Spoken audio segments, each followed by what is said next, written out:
प्रसारस्ते मा फलेषु कदाचन मा कर्मफल हेतुर्भो मा ते संगोऽस्तविकर्मणि।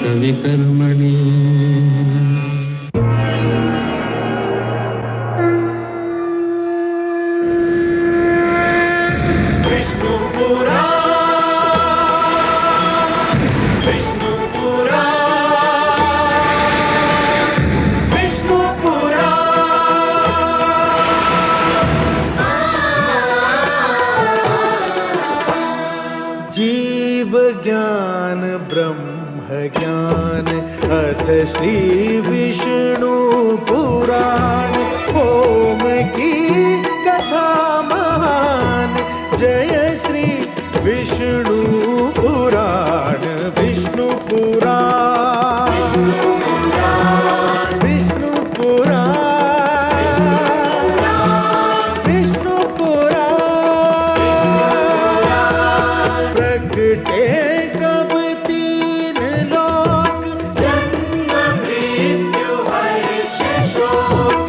पृथ्वी जल वायु गगन, प्रकृति कब ज्योत अगन। इस पुराण में है निहित जप तप और योग ध्यान। विष्णु पुराण, विष्णु पुराण, विष्णु पुराण। मैं माँ हूँ, धरती माँ। मेरी आंखें मानव के दृढ़ संकल्प का चमत्कार देख रही थी। मानव कितना शक्तिशाली, कितना बलवान है, ये देखकर स्वयं मुझे आश्चर्य हो रहा है। उसकी संकल्प शक्ति ने तो देवताओं को भी मात कर दिया।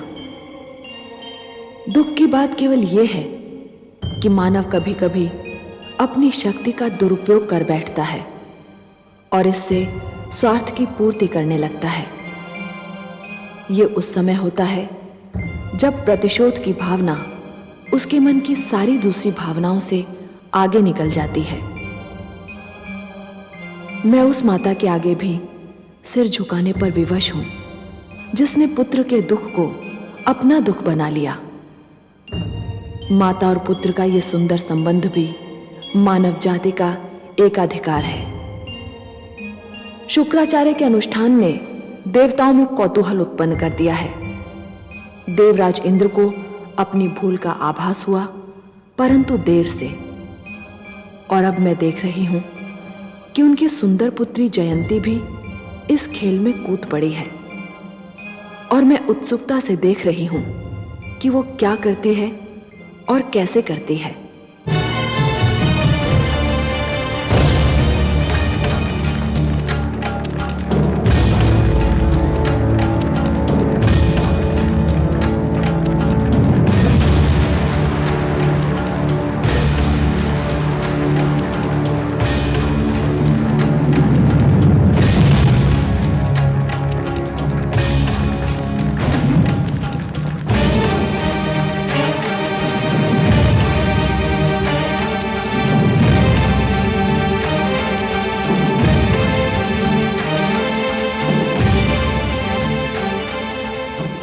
मैं संजीवनी मंत्र उसी को दूंगा जो 1 वर्ष तक धरती के 365 दिन वृक्ष से उल्टा लटक कर जल और अन्न त्याग कर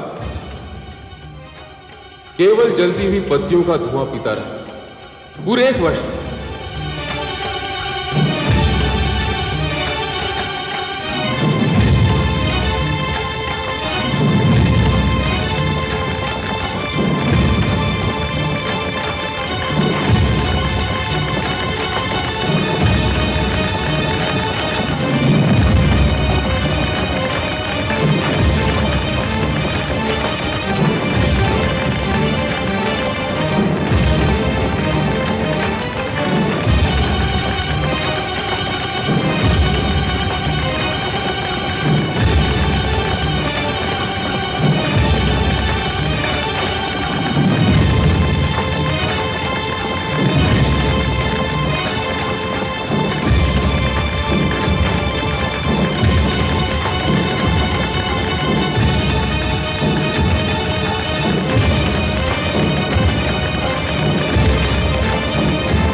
ये क्या कर रही है तू?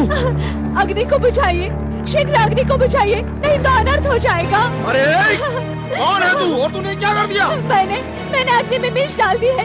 ईश्वर के लिए शीघ्रता कीजिए, अग्नि बुझाइए, अग्नि बुझाइए।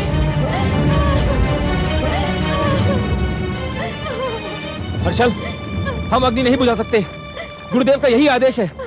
नहीं, अग्नि बुझाइए, अग्नि बुझाइए, छोड़ दीजिए मुझे, छोड़ दीजिए, छोड़ दीजिए मुझे, छोड़ दीजिए, छोड़ दीजिए मुझे, ईश्वर के लिए छोड़ दीजिए, छोड़ दीजिए मुझे, ईश्वर के लिए छोड़ दीजिए, छोड़ दीजिए, नहीं तो अनर्थ हो जाएगा।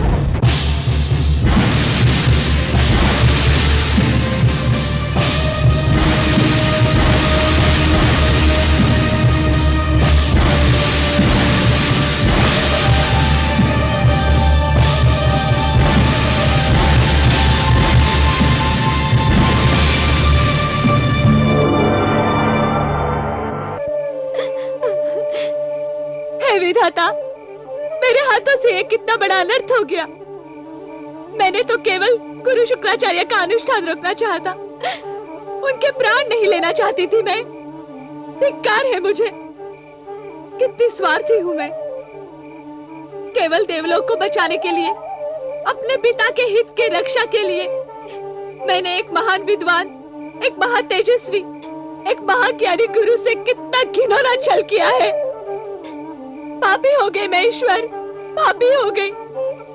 कैसे धुलेगा ये धब्बा, कैसे होगा इस पाप का प्रायश्चित? हे विधाता, मेरी सहायता करो, गुरु शुक्राचार्य को कोई क्षति न पहुंचे।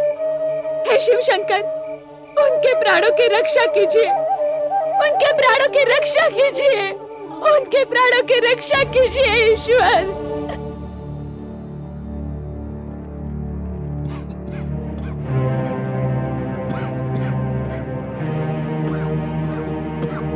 हम गुरुदेव को इस अवस्था में नहीं देख सकते। हर्षला में उन्हें वृक्ष से उतारना होगा। नहीं महाराज, हमें गुरुदेव की इच्छा के विरुद्ध कोई भी कार्य नहीं करना चाहिए। यदि हमने उनके अनुष्ठान में विघ्न डाला तो वो हमें कभी क्षमा नहीं करेंगे।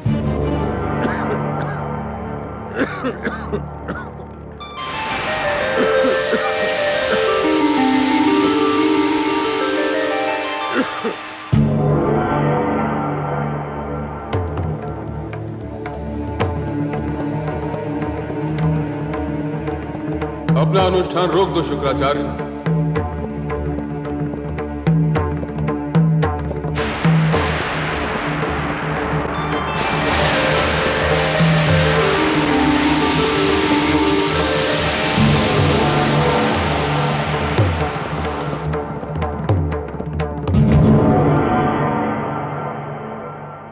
घोर अत्याचार हुआ तुम्हारे साथ गुरु शुक्राचार्य, अक्षम्य अत्याचार। ऐसा षड्यंत्र देवराज और उनकी पुत्री को शोभा नहीं देता। परंतु तुमने अपना अनुष्ठान रोक क्यों नहीं दिया? मैंने तुम्हें पत्तियों का धुआं पीने को कहा था, मिर्चों का धुआं पीने को नहीं। हे महादेव, यदि मेरे प्राण भी चले जाते तो भी मैं इस अनुष्ठान को ना रोकता, क्योंकि आपको दिया हुआ वचन मेरे लिए मेरे प्राणों से अधिक मूल्यवान है। भोलेनाथ, मैंने जान लिया था कि तपस्विनी के वेश में देवराज इंद्र की पुत्री जयंती मेरे अनुष्ठान का, बल्कि मेरा अंत करने की चेष्टा कर रही। पर महादेव, मैं चुपचाप ये अन्याय देखता रहा। आपका आदेश मेरे कानों में गूंज रहा था। मैं आपके आदेश की अवहेलना न कर सका। तुम धन्य हो शुक्राचार्य। ऐसी महान निष्ठा, ऐसी अपार सहन शक्ति का प्रदर्शन करके तुमने मुझे प्रसन्न किया। तुम ऐसी परिस्थितियों में भी अडिग रहे जिन्हें झेल पाना किसी के लिए भी संभव नहीं। मैं तो अब भी अपना अनुष्ठान पूरा करना चाहता हूं महादेव। आपसे संजीवनी मंत्र प्राप्त करने के लिए मैं कोई भी यातना झेल सकता हूं। अब इसकी कोई आवश्यकता नहीं। जयंती ने एक षड्यंत्र रचकर संजीवनी मंत्र पर देवराज इंद्र का अधिकार समाप्त कर दिया। संजीवनी मंत्र को प्राप्त करने के अधिकारी तुम हो, केवल तुम। देवराज तो अनुष्ठान के नाम से ही भयभीत हो गए थे। मैंने यह निर्णय किया है कि संजीवनी मंत्र को प्राप्त करने के योग्य तुम ही हो। हे महादेव, हे भोलेनाथ, हे शिव शंभू, हे महेश, हे शंकर, आपको कोटि कोटि प्रणाम, कोटि कोटि धन्यवाद। मैं तुमको संजीवनी विद्या अवश्य दूंगा, परंतु ध्यान रहे, अधिकार और शक्ति का मद चढ़ जाए तो विवेक के पग डगमगाने लगते हैं, बुद्धि लड़खड़ाने लगती है। ऐसा बार बार हुआ है कि कोई महान शस्त्र, कोई महान शक्ति पाते ही मस्तिष्क में अहंकार भर जाता है और अहंकार के हाथों शक्ति का दुरुपयोग होने लगता है। संजीवनी जीवन दान है। जीवन पुण्य को भी मिल सकता है और पाप को भी, प्रकाश को भी मिल सकता है और अंधकार को भी।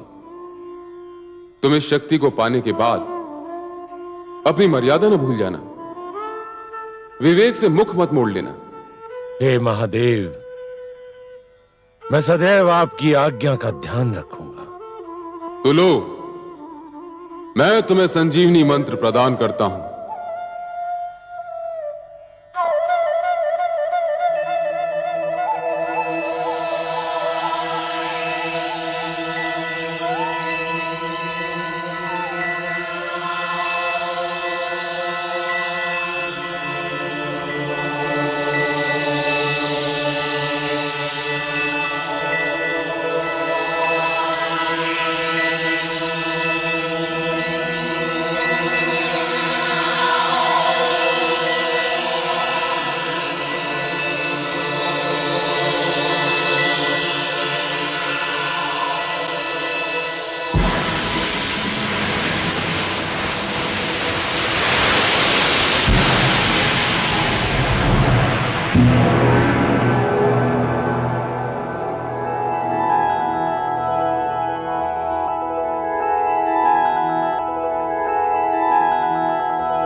उठो मेरे शिष्यों, उठो, उठो, जागो।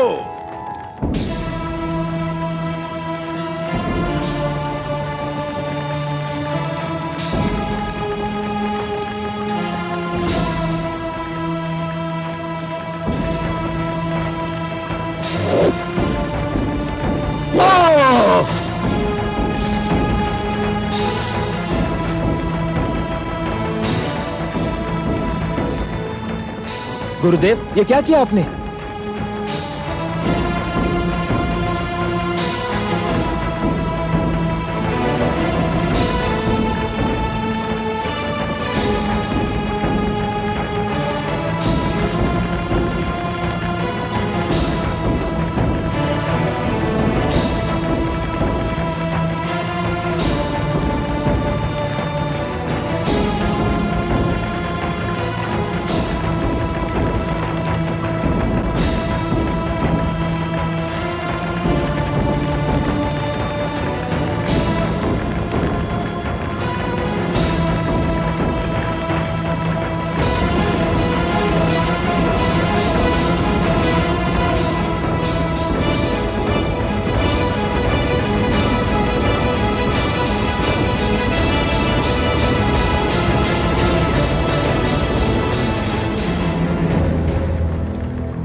गुरुदेव, गुरुदेव, गुरुदेव की जय, गुरुदेव की जय, गुरुदेव की जय, गुरुदेव की जय, गुरुदेव की जय। मिल गया, मुझे संजीवनी मंत्र मिल गया। अब तुम्हें किसी को मृत्यु नहीं आएगी। यदि आएगी तो मैं उस मंत्र से तुम्हें पुनः जीवित कर दूंगा। मेरे प्रिय शिष्यों, तुम्हारा सौभाग्य लौट आया। मेरी तपस्या सफल हो गई। अब देवताओं से प्रतिशोध लेने का समय आ गया। मैं वर्षों से जिसकी प्रतीक्षा कर रहा था, वो घड़ी आ गई। सावधान, सावधान देवलोक वासियों, सावधान। हे देवताओं, मुझे वो शक्ति मिल गई है जिसका उत्तर तुम्हारे पास भी नहीं है।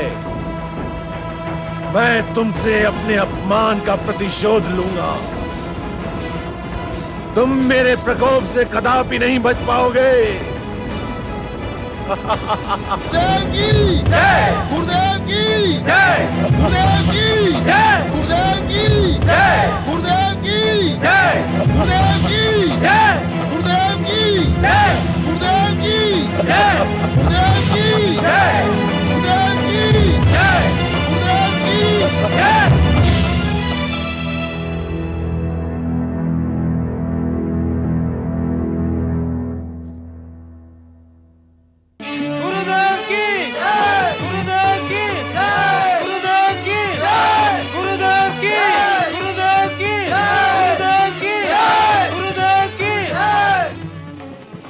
प्रणाम गुरुदेव। यशस्वी भाव। आइए माते।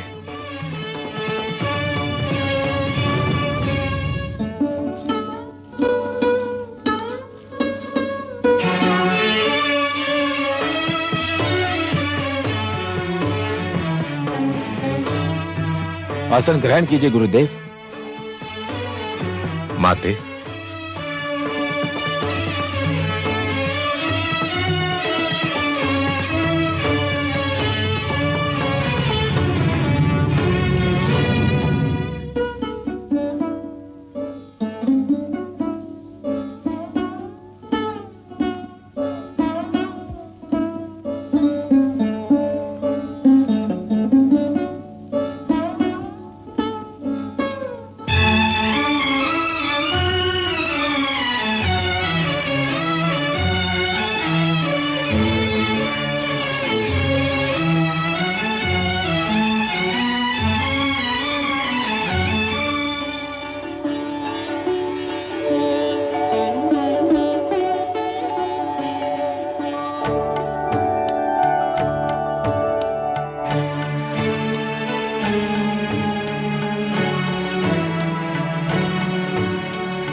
महाराज, ये तो वही कन्या है जिसने राजगुरु का अनुष्ठान भंग करने की चेष्टा की थी।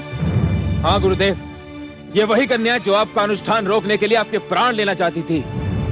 मैं जानता हूं। कन्या, क्या तुझे अपना अपराध स्वीकार है? हाँ, मुझे अपना अपराध स्वीकार है। तो फिर तुझे इस अपराध का दंड मिलेगा। सेनानियों, पकड़ लो इसे। ठहरो।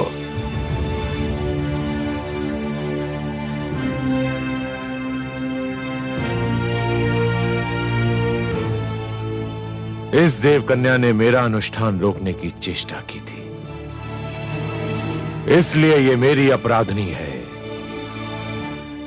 इससे प्रश्न पूछने और दंड देने का अधिकार केवल मुझको है, किसी और को नहीं। प्रश्न पूछने की क्या आवश्यकता है गुरुदेव? ये एक राजकन्या है और इसने भरी सभा में अपना अपराध भी स्वीकार कर लिया है। इसके साथ वही व्यवहार होगा जो एक शत्रु कन्या के साथ होना चाहिए। नहीं, न्याय विधान कहता है कि अपराधी को अपनी बात कहने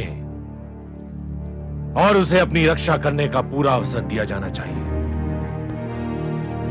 किसी अपराधी से उसका यह अधिकार छीना नहीं जा सकता है। देवराजपुत्री, देवराजपुत्री, देवराजपुत्री?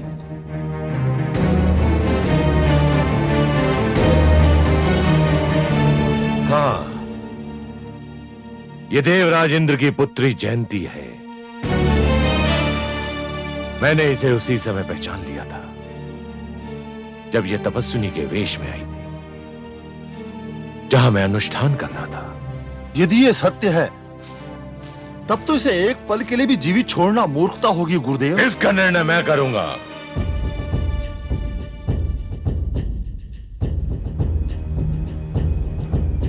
देवी जयंती, तुम जानती थी कि यहां इस सभागार में आना तुम्हारे जीवन के लिए संकट बन सकता है। तुम तो अपना प्रयास करके चली भी गई थी, फिर तुमने यहां आकर अपने जीवन को संकट में क्यों डाला? गुरुदेव, ये सत्य है कि मैं वहां से निकल गई थी, पर मैं पीड़ा के उस घेरे से नहीं निकल पा रही थी जो इस दुष्कर्म के पश्चात मेरे मन और मेरी आत्मा से उठ रही थी। तो फिर तुमने वो दुष्कर्म किया ही क्यों था? मैं चिंतित थी कि आपका अनुष्ठान सफल हो गया तो मेरे पिता की सत्ता पर संकट आ जाएगा। अपने पिता से अथाह प्रेम ने मुझे इस दुष्कर्म पर विवश कर दिया था। पिता का प्रेम एक स्वाभाविक ही नहीं, एक महान और पवित्र भावना है। फिर तुम्हें उस पर पश्चाताप क्यों है देवी? मैंने आपका अनुष्ठान भंग करने के लिए जो कुछ भी किया वो सत्य ही पिता से प्रेम का परिणाम था, परंतु उसके उपरांत जो कुछ भी हुआ उसकी मैंने कल्पना भी नहीं की थी। मैंने आपके नेत्रों से, आपकी नाक से और मुंह से रक्त की फुहारें फूटती देखी तो मेरी आत्मा मुझे धिक्कारने लगी।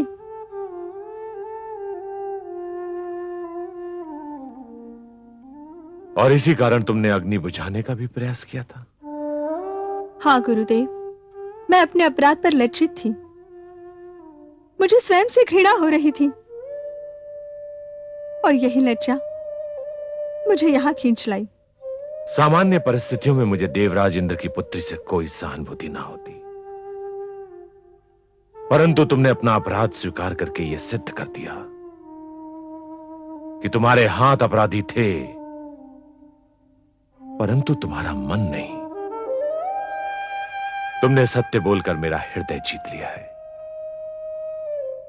क्योंकि यदि सत्य का परिणाम जानते हुए भी कोई सत्य बोले तो वो अवश्य आदर का पात्र होता है। और इसीलिए मैं तुम्हें इस अपराध के लिए क्षमा करता हूं। अपराध क्षमा किया जा सकता है गुरुदेव, पाप नहीं। तुम क्या कहना चाहती हो? आपकी प्रदान की हुई क्षमा मेरे अपराध का बोझ अवश्य हल्का कर सकती है, परंतु मैंने केवल अपराध नहीं, पाप ही किया है, और इस पाप का बोझ मेरे मन से तब तक नहीं हट सकता जब तक कि मैं इसका प्रायश्चित न कर लूं। मैं तुम्हारी भावनाओं का आदर करता हूं देवी। यदि तुम समझती हो कि प्रायश्चित तुम्हारे लिए आवश्यक है और तुम्हें उससे शांति मिल सकती है तो ठीक है, यह अधिकार भी मैं तुम्हें देता हूं। तुम अपना प्रायश्चित स्वयं निर्धारित करो। मैंने निर्धारित कर लिया है गुरुदेव। क्या? मैंने आपको शारीरिक कष्ट दिया था, आपके प्राण लेने चाहे थे। इस पाप का प्रायश्चित केवल सेवा और समर्पण से हो सकता है, पर यह तभी संभव है जब आप मुझे इसका अवसर दें। मैं अवसर दूं? कैसे? मेरा प्रस्ताव मेरी विनती मानकर। देवी, मैं आपका संकेत समझने में असमर्थ हूं, कृपया स्पष्ट कहें। मैं आजीवन आपकी सेवा और आपके समक्ष आत्मसमर्पण करने के लिए आपकी धर्मपत्नी बनना चाहती हूं। क्या?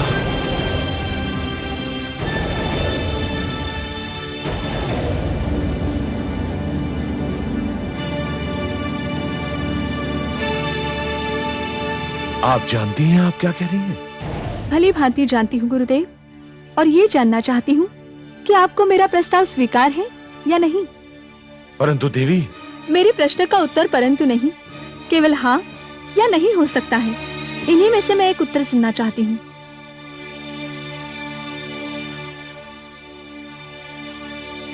आपका मौन भी मेरे प्रश्न का उत्तर नहीं है गुरुदेव। देवी, यद्यपि आप जो भी कह रही हैं वो मात्र भावुकता है और कुछ नहीं, फिर भी मैं उसका आदर करता हूं। परंतु भावुकता ओस की उस बूंद के समान होती है जिसे सत्य के सूर्य की एक किरण मिटाने के लिए पर्याप्त होती है। मैं ओस की बूंद नहीं हूँ गुरुदेव, पत्थर का वो कण हूँ जो दिखने में बहुत छोटा और तुच्छ होता है, पर उसे कोई और अधिक नहीं तोड़ सकता। मैंने जो कुछ भी कहा वो भावुकता नहीं, मेरा सोचा समझा निश्चय है। हे देवी, आप देवराज इंद्र की पुत्री हैं और मैं दानवों का राजगुरु। देवता और दानव एक ही नदी के दो किनारों के समान होते हैं जिनका मिलाप संभव नहीं। मैं देवताओं और दानवों के मिलाप की नहीं, एक पुरुष और नारी के मिलाप की बात कर रही हूँ। आपके और अपने मिलाप की बात कर रही हूँ। बोलिए गुरुदेव, आपका क्या निर्णय है?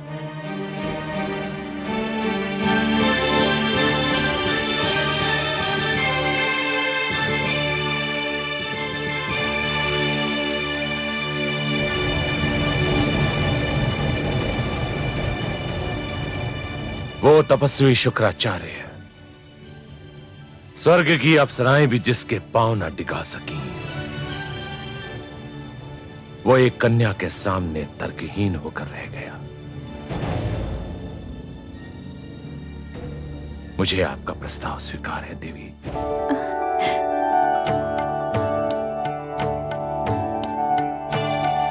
जाओ, जाकर मेरी माता से आशीष लो।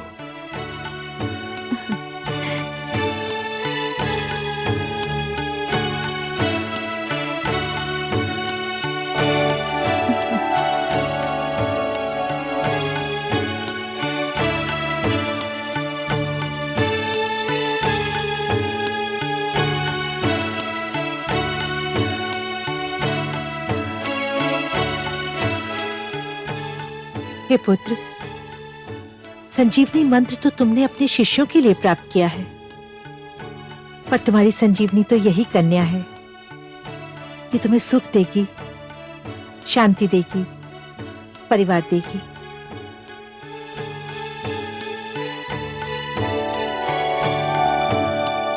गुरुदेव की जय, गुरुदेव की जय, गुरुदेव की जय, गुरुपत्नी की जय, गुरुदेव की जय, गुरुपत्नी की जय, गुरुदेव की जय, गुरुपत्नी की जय, गुरुदेव की जय, गुरुपत्नी की जय। मेरे रक्त ने मुझे धोखा दिया, मेरे रक्त ने, मेरे घर के दिए ने मेरा घर फूंक दिया। धिक्कार ऐसे संतान को जिसे अपने पिता के आदर और सम्मान का भी ध्यान नहीं। देवराज इंद्र की पुत्री और दानव गुरु की पत्नी, मुझे तो सोचकर भी लज्जा आती है। जयंती ने मेरा सिर नीचा कर दिया। क्यों देवराज, क्यों लज्जा आ रही है आपको? दानवराज की पुत्री आपकी पत्नी बन सकती है, परंतु आपकी पुत्री दानव की पत्नी नहीं बन सकती। मैं भी तो दानवराज पुलोमा की पुत्री थी, पर अब आपकी पत्नी हूं। वो और बात है। वो और बात क्यों है? इसलिए कि जयंती आपकी पुत्री है और मैं किसी और की पुत्री थी। दानवराज की पुत्री इस परिवार में आ सकती है, परंतु अपनी पुत्री दानव गुरु के परिवार में नहीं भेजी जा सकती। शची, ये पुत्रियों के परिवारों में आने जाने का प्रश्न नहीं है, ये प्रश्न है मेरे सम्मान का। दैत्य गुरु शुक्राचार्य हमारे शत्रुओं के साथ है, और जो शत्रु का साथी होता है वो भी शत्रु होता है। ये जानते हुए भी मेरी पुत्री शत्रु के गले में वरमाला डाले, इससे बड़ी लज्जाजनक बात और क्या हो सकती है? किसी के गले में वरमाला डालना एक कन्या का जन्मसिद्ध अधिकार होता है, और ये अधिकार आप जयंती से नहीं छीन सकते। वरमाला डालने का अधिकार है जयंती को, परंतु मेरा अपमान करने का अधिकार तो नहीं है। उसने आपका अपमान नहीं किया देवराज, उसे अपने किए पर पश्चाताप था।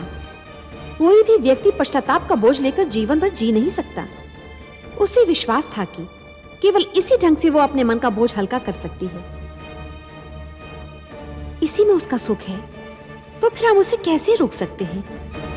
मेरी बात मानिए देवराज, परिस्थितियों से लड़ना संभव न हो तो उनसे समझौता कर लेना चाहिए। ये नियति का खेल था। नियति से न आप लड़ सकते हैं न मैं। उसने अनुचित कार्य किया था, प्रायश्चित तो करना ही था। हम कैसे रोक सकते हैं?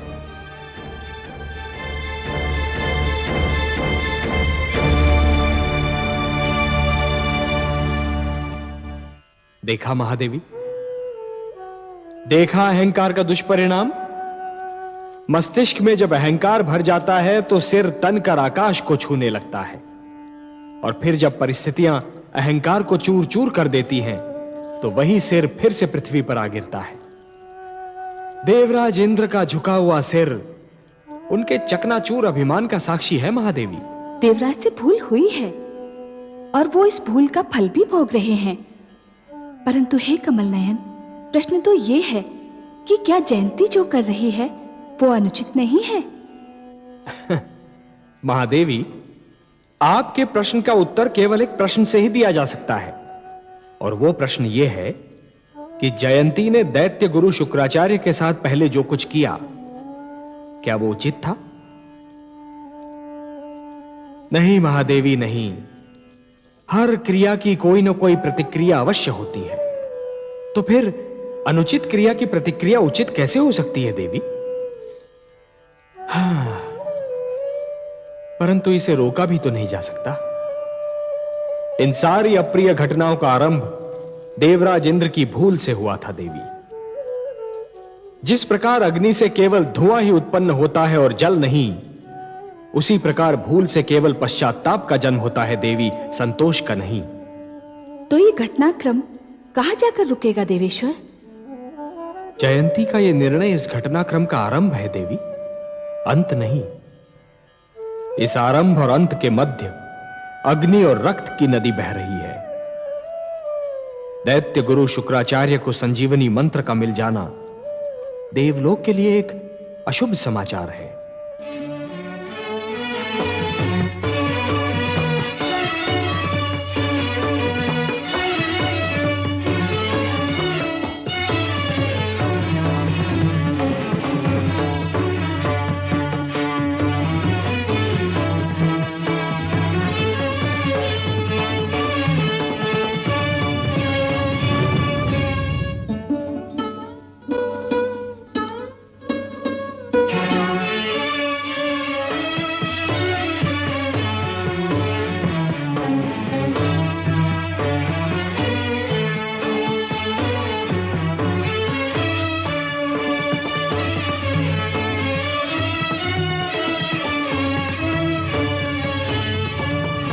बधाई हो, बधाई हो, बधाई हो, बधाई हो, बधाई हो।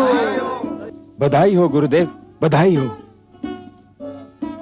बधाई हो गुरुपत्नी। समस्त दानव लोग आपके लिए उपहार लेकर आया है गुरुदेव। मुझे केवल एक उपहार चाहिए। मेरे चरणों में देवताओं का झुका हुआ सिर दे सकते हो? मुझे यही एक उपहार दो। गुरुदेव, हमने तो पहले भी कभी देवताओं से युद्ध करने में अपने प्राणों की चिंता नहीं की, और अब तो आपके पास संजीवनी मंत्र भी है। अब हमें किस बात का भय हो सकता है गुरुदेव? गुरुदेव, आप आज्ञा दे तो मैं आज ही देवलोक पर सेना लेकर टूट पड़ूं, उसे तहस नहस करके रख दूं। आपकी ओर से आज्ञा की देर है, हम आक्रमण के लिए प्रस्तुत हैं। मैं तुम्हें आज्ञा देता हूं, जाओ देवलोक पर आक्रमण करो, अपनी पराजय का प्रतिशोध लो। मुझे और मेरी पत्नी को विजय श्री का उपहार भेंट करो। यही होगा गुरुदेव। हर्षल, सेना को आक्रमण के लिए आज्ञा दो। जो आज्ञा महाराज।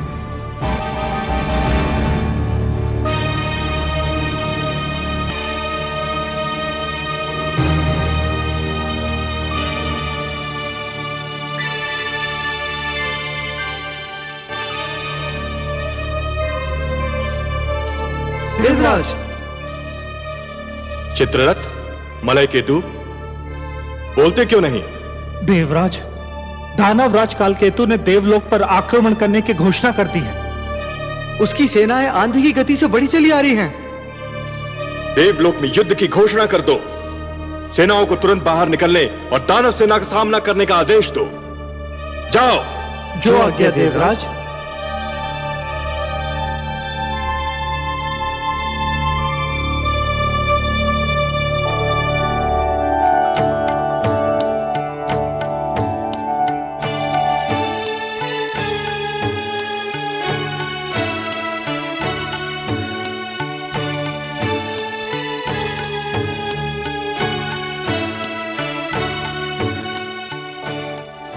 मैं आपसे विदा लेने आया हूं देवी। दोनों ओर से युद्ध की घोषणा हो चुकी है। युद्ध किसी भी क्षण आरंभ हो सकता है।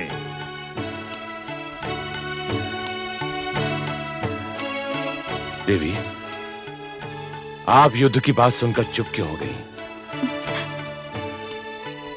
क्या यह संभव नहीं कि युद्ध ना हो स्वामी? युद्ध ना हो यह आप इसलिए कह रही हैं कि ये युद्ध आपके पिता श्री देवराज इंद्र के विरुद्ध घोषित किया गया है। आपने जब मेरे सम्मुख विवाह का प्रस्ताव रखा था तो उसी समय मैंने आपको सावधान कर दिया था कि मेरे संग रहकर आपके जीवन में कई क्षण ऐसे आ सकते हैं जब एक ओर आपको पातिव्रत धर्म खींचेगा और दूसरी ओर पिता का मोह। नहीं स्वामी नहीं, पत्नी धर्म में मेरी निष्ठा का अपमान न कीजिए। मैंने युद्ध की चर्चा इस उद्देश्य से नहीं की थी। तो फिर किस उद्देश्य की थी देवी? मैंने केवल इसलिए कहा था कि युद्ध का परिणाम अच्छा नहीं होता। युद्ध का परिणाम एक पक्ष की विजय और दूसरे पक्ष की पराजय होता है। आप जानती हैं देवी, इस युद्ध में किसकी विजय और किसकी पराजय होगी? स्वामी, क्या युद्ध में केवल विजय और पराजय होती है? और क्या होता है युद्ध में? क्या युद्ध सभ्यता की हानि नहीं होता? नैतिकता का पतन नहीं होता? क्या युद्ध मन में पलती हुई सुंदर भावनाओं का हनन नहीं होता? होता होगा, परंतु मेरे लिए नहीं। मेरे लिए ये युद्ध देवताओं के हाथों अपने अपमान के प्रतिशोध का सुनहरा अवसर है। मेरे लिए ये युद्ध अपने दानव शिष्यों को दिए गए वचन को निभाने का अवसर है। मैंने अपने शिष्यों को वचन दिया था कि मैं दानव संस्कृति की रक्षा करूंगा और उसे विजयी बनाऊंगा। क्या इसके लिए युद्ध प्रथम और अंतिम मार्ग है? हाँ देवी, मैं तो उस मार्ग पर अपना पग धर भी चुका हूं। तो फिर आप छाया की भांति मुझे हर पल अपने साथ पाएंगे। मेरे लिए मेरा पति सर्वश्रेष्ठ है। मैं आपकी धर्म पत्नी हूँ स्वामी। जीवन में कोई और नाता, कोई और संबंध यदि महत्व भी रखता है तो इस नाते के बाद रखता है। आप जाइए, जब तक आप लौट कर नहीं आएंगे मैं आपकी विजय की प्रार्थना करती रहूंगी।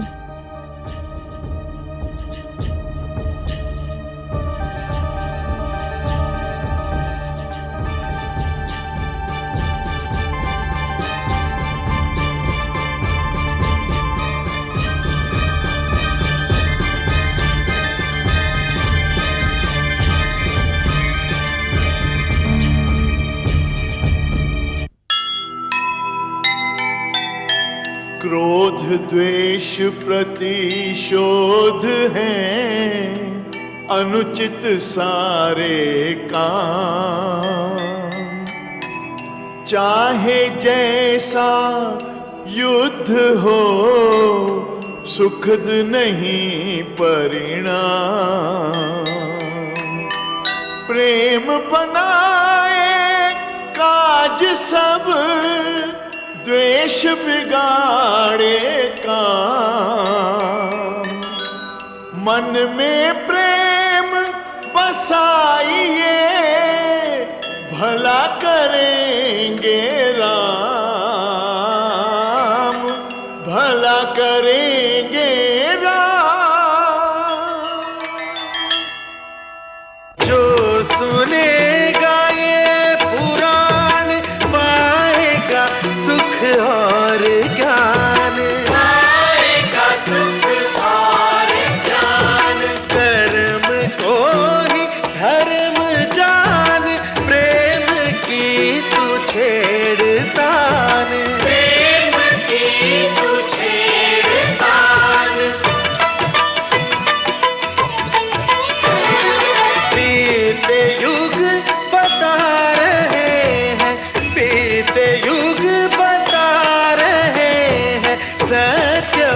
पे चल